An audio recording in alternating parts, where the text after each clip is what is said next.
So now to replaster the pool, we're gonna put in the QwikLED Plaster adapter. This is something normally you would do while the pool's still empty, but we're gonna do it while the pool's full. And always make sure before you put one of these in is that you can actually retrofit it and make sure it fits before you kind of get into the process of trying to put one in. We're just opening up the new lights, pulling them out, gonna get them ready to install. We're gonna be putting in a 12 watt for the pool and then a 6 watt for the spa. The spa, you typically don't want it as bright because it's a little more intimate in the spa. Now we want to get this cord as straight as possible so there's no kinks, and that'll keep it an easy zip right to the pre-existing light line. We are going to pull the new line through the adapter. All right, now we want to make sure on certain lights they come with a rubber bushing. The bushing will not fit in the housing, so we'll go ahead and just take that guy off, and you can just zip it right back through. And then we're going to put it on this new adapter that is pre-plastered to match the color of the previous pool.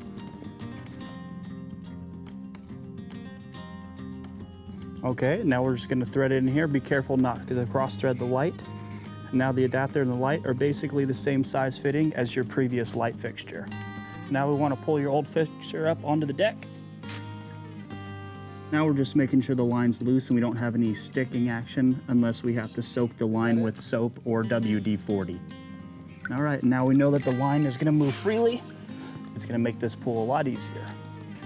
All right, now we're going to take the old fixture, snip the line as close as you can so you have room to tape. Cut off anywhere from 6 to 8 inches of the outer sheath. This is an insulated cord. It is made for underwater usage. We will not have any splices underneath the water or in the pre-existing light line at all. Now, since we're only working with 2 wires in the new light cord, we will snip one of these off because it's just extra room that we can save while wiring these lights together. All right, so we're going to sheath off our copper about 3 inches back. That way we can connect it to the new one. And this is only a temporary connection with just electrical tape, and to wire them together. Make sure this is the sturdiest point, because if they come loose underneath there or they get stuck or jammed, you're going to have a hard time pulling it out. Okay.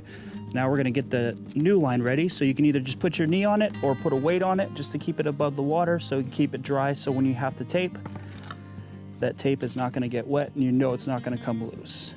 So like before, remove 6 to 8 inches of the outer sheath. Careful not to damage or break the wire inside. And then once again, we'll take off about 3 inches of the outer sheath on the smaller wires.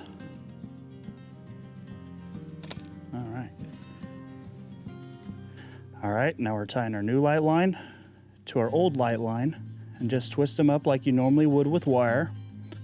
Make sure it's as tight as you possibly can get it, because once again, we do not want this to break as we pull. And it doesn't matter which wire you have connected to which wire, because this end is going to be cut off in the future.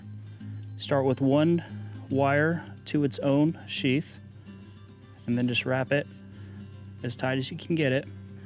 We're going to wrap our other wire to the other sheath. All right, now that we got those individually wrapped, we are going to wrap them together and keep them as tight as possible once again to make it a streamlined pull. Essentially, I'm making a fake new sheath with these wires, and that's strictly for the pull.